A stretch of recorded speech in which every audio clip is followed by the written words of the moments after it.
ബ്രേക്ക്ഫാസ്റ്റിനായിട്ട് ഞങ്ങൾ മൂന്നാറിലെ ഷോല ക്രൗണിലാണ് കയറിയത് എന്ന് പറഞ്ഞിരുന്നല്ലോ. ഇതൊരു ലക്ഷറി റിസോർട്ടാണ്. ഡൈനിങ് ഏരിയയാണ് നമ്മൾ കണ്ടുകൊണ്ടിരിക്കുന്നത്. ഈ ഹോട്ടലിലെ ഡൈനിങ് ഏരിയ ആണിത്. ഈ റിസോർട്ടിന് ചുറ്റുമുള്ള മലനിരകൾ മഞ്ഞു മൂടിക്കിടക്കുന്നു. ആ കാഴ്ച നയന മനോഹരമാണ്. ഞങ്ങൾ രാവിലെ അവിടെ ചെല്ലുമ്പോൾ മലകൾ മഞ്ഞു മൂടിയിട്ടുണ്ടായിരുന്നു. ഈ ഹോട്ടലിന്റെ ബാൽക്കണിയിൽ നിന്ന് നോക്കുമ്പോൾ ചുറ്റുമുള്ള മലനിരകളെ കാണാം. ഇന്ന് ആകാശത്തിന് പതിവിലേറെ നീലനിറം ചായം പൂശിയതുപോലെ തോന്നി. മേഘപ്പാളികൾ അലസമായി അവിടെ ഒഴുകി നടക്കുന്നുമുണ്ട്. ഇതിനിടയിൽ ഈ മഞ്ഞുമൂടിയ മലനിരകൾക്ക് അതിന്റെ സുഖനിദ്രയിൽ നിന്നും പുറത്തു വരാൻ ഇത്തിരി മടിയുള്ളതുപോലെ തോന്നി. ഈ മഞ്ഞുമൂടിയ മലകളെ പൂർണ്ണമായും കാണാനാകുന്നില്ല. എന്തായാലും ആകാശത്തിലെ നീലനിറത്തെയും അലസമായി ഒഴുകി നടക്കുന്ന മേഘപ്പാളികളെയും സൂക്ഷ്മമായി നിരീക്ഷിച്ചുകൊണ്ട് ഉയർന്നും താണും കിടക്കുന്ന മലനിരകൾ കോടമഞ്ഞിന്റെ പുതപ്പണിഞ്ഞു കിടക്കുന്നത് കാണാൻ നല്ല ചന്തമുണ്ട്. ബ്രേക്ക്ഫാസ്റ്റിനായിട്ട് bread toast, jam, masala dosa, ghee roast, omelette, tea ഇത്രയും വാങ്ങിച്ചപ്പോൾ ഞങ്ങൾ 5 പേർക്ക് ബില്ലായത് 1800 രൂപയായിരുന്നു. ഇത് ഇത്തിരി കൂടുതലാണെന്ന് തോന്നി. എന്നിരുന്നാലും കൊച്ചിയിൽ നിന്ന് യാത്ര തുടങ്ങിയ ഞങ്ങൾക്ക് നല്ല ഒരു ഹോട്ടൽ കിട്ടിയതിന്റെ സന്തോഷമുണ്ടായിരുന്നു. ഷോല ക്രൗണിലെ ടോയ്ലറ്റ്സ് ഒക്കെ നല്ല ക്ലീൻ ആയിരുന്നു എന്ന് പറയാതെ വയ്യ. ഷോല ക്രൗണിന്റെ ഗ്രൗണ്ട് ഏരിയ ആണിത്. കാലാവസ്ഥ സുഖകരമായതിനാൽ ഞങ്ങൾ കുറച്ചു സമയം അവിടെയൊക്കെ ചുറ്റി നടന്നു. മാത്രമല്ല കൊച്ചിയുടെ കനത്ത ചൂടിൽ നിന്നും ഒന്ന് മാറി ഇവിടുത്തെ തണുത്ത കാറ്റ് കൊണ്ടപ്പോൾ നല്ല സുഖമായി തോന്നി ഞങ്ങൾക്ക്. ഇവിടുത്തെ പ്രകൃതി ഭംഗി ആസ്വദിച്ചുകൊണ്ട് കുറച്ചേറെ നേരം ഈ റിസോർട്ടിനു ചുറ്റും ഞങ്ങൾ നടന്നു. ഇവിടുത്തെ പ്രകൃതി ഭംഗിയും കാലാവസ്ഥയും മനസ്സിന് നല്ല സന്തോഷം നൽകുന്നതായിരുന്നു. ഇനി കൊടൈക്കനാലിലെത്താൻ സമയമേറെ എടുക്കും.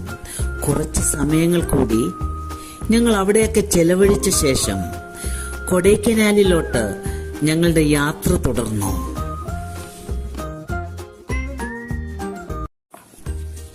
കൊടൈക്കനാലിലോട്ട് പോകുന്ന വഴിയിലെ പ്രകൃതി ഭംഗി അതിമനോഹരമാണ്. ആകാശം നീല നിറമായിരുന്നു.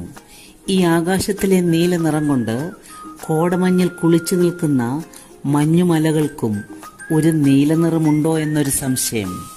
വഴിയോരങ്ങളിൽ കേരവൃക്ഷങ്ങളും ധാരാളം നിറഞ്ഞു നിൽക്കുന്നത് കണ്ടു. മഞ്ഞുമൂടിക്കിടക്കുന്ന മലനിരകളെ തോൽപ്പിക്കാൻ എന്നവണ്ണം തല ഉയർത്തി നിൽക്കുന്ന കേരവൃക്ഷങ്ങൾ. റോഡിന് ഇരുവശങ്ങളിലും കാടാണ്. ഞങ്ങൾ അതിരാവിലെ യാത്ര തിരിച്ചതിനാൽ റോഡിൽ വലിയ റഷൊന്നും കണ്ടില്ല. റോഡിന് ഇരുവശങ്ങളിലും പല വിധത്തിലുള്ള മരങ്ങൾ തിങ്ങി നിറഞ്ഞു വളരുന്നുണ്ട്. ഞങ്ങൾ കൊടൈക്കനാലിലോട്ട് എത്താറായി. കൊടൈക്കനാലിലോട്ട് അടുക്കും തോറും ഞങ്ങളുടെ കാർ കുത്തനെ ഉയരത്തിലോട്ട് കയറിക്കൊണ്ടിരുന്നു. ഇപ്പോൾ റോഡിന് ഇരുവശങ്ങളിലും വ്യത്യസ്തമായ മരങ്ങൾ കാണാമായിരുന്നു. ഉയരം കയറും തോറും പുറത്തെ കാലാവസ്ഥയ്ക്ക് മാറ്റമുണ്ടായിരുന്നു. പുറത്ത് തണുപ്പ് കൂടിക്കൂടി വരുന്നുണ്ടായിരുന്നു. ഞങ്ങളുടെ കാർ കയറ്റം കയറി. ഇപ്പോൾ മലയുടെ ഏറ്റവും ഉയരത്തിലൂടെയാണ് ഞങ്ങൾ സഞ്ചരിച്ചു കൊണ്ടിരിക്കുന്നത്.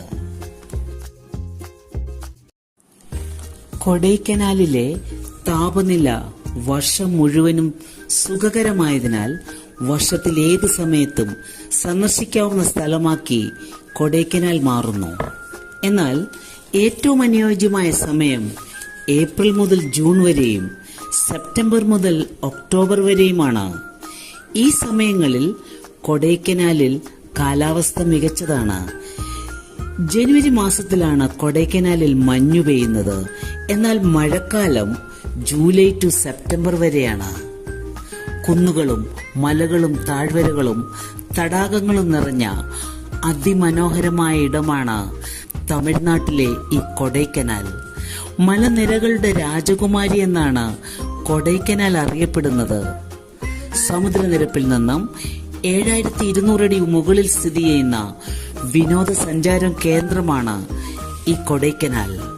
വേനൽക്കാലത്ത് പോലും തണുപ്പും കോടമഞ്ഞും നിറഞ്ഞ കൊടൈക്കനാലിലെ കാഴ്ചകൾ ഏതൊരു യാത്രാപ്രേമിയെയും വല്ലാതെ ആകർഷിക്കും. കേരളത്തിൽ ചൂട് കൊടുമ്പിരി കൊള്ളുമ്പോൾ നല്ല തണുപ്പും കുളിരുമണഞ്ഞ സുഖകരമായ ദിവസങ്ങൾ ചെലവഴിക്കാമെന്ന പ്രതീക്ഷയാണ് പലരെയും ഈ സമയത്ത് കൊടൈക്കനാലിലോട്ട് യാത്ര പോകാൻ പ്രേരിപ്പിച്ചത്. ഞങ്ങളും അങ്ങനെയാണ് ഈ ഏപ്രിൽ മാസത്തിൽ കൊടൈക്കനാലിൽ എത്തിയത്. നിരവധി കാഴ്ചകൾ ഉറങ്ങുന്ന ഒരു മനോഹര ഭൂമിയാണ് കൊടൈക്കനാൽ. പ്രകൃതി സ്നേഹികളുടെ പറുദീസ എന്നും കൊടൈക്കനാൽ അറിയപ്പെടുന്നു. പ്രസിദ്ധമായ കുറിഞ്ഞിപ്പൂക്കളുടെ നാടാണ് കൊടൈക്കനാൽ. ധാരാളം വെള്ളച്ചാട്ടങ്ങളും പ്രകൃതി രമണീയമായ കാഴ്ചകളും മനോഹരമായ വിവിധ ഇനം പൂക്കളെയും കൊണ്ട് സമൃദ്ധമാണ് ഈ കൊടൈക്കനാൽ എന്ന പറുദീസ.